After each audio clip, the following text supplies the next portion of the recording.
ఘనమైన చెట్టును నీచమైనది గాను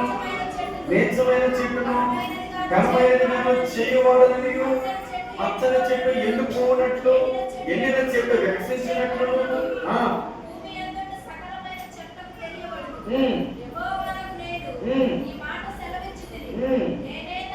నేనే దానిని నెరవేర్చెదను. దేవునికి స్తోత్రం.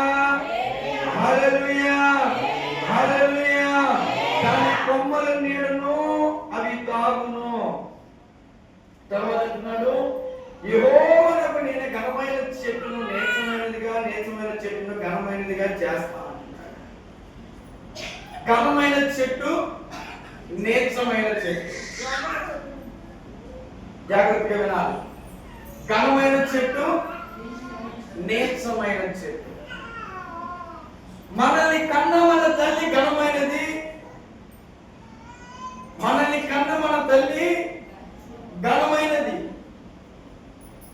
కడుపుడు పుట్టిన బిడ్డ నీచమైనది అనుకోండి.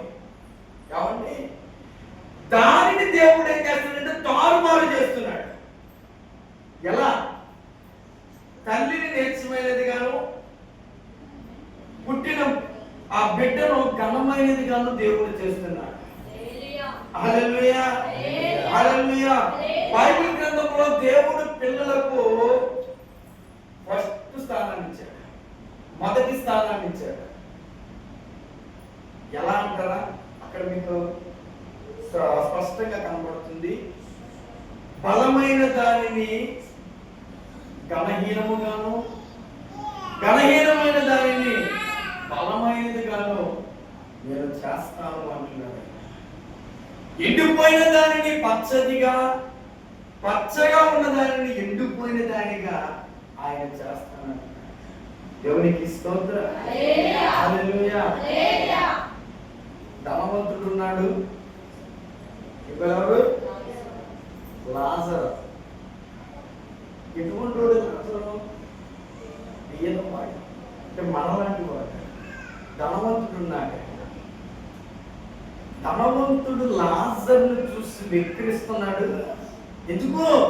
వాడి దగ్గర డబ్బు అనే బలం ఉంది. లాజరు దగ్గర ఏం లేదు, బలం లేదు. ఎటువంటి వాడు? నీచమైనవాడు. ఆడు ఘనమైనవాడు. ఏమండి? కానీ లాజరు ఏ రోజు కూడా బాధపడలేదు. నేను నీచమైన వాడిని అని ఏ రోజు కూడా ఆయన బాధపడలేదు. నేను ఎందుకో పని చేయనట్టు వాడి